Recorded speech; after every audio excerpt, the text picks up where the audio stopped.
Welcome back to another technical video. Today we're going to be going through your question, answering it, and hopefully finding that solution you need.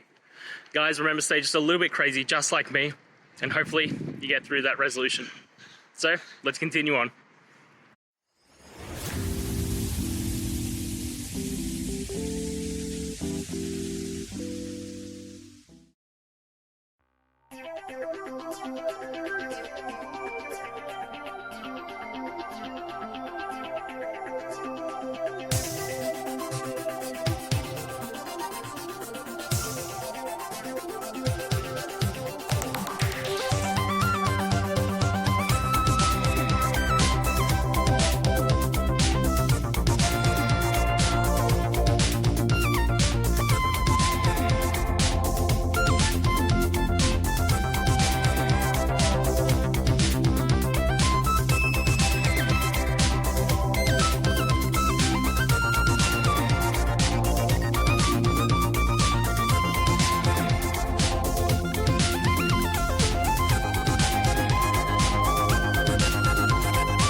And that's it, guys.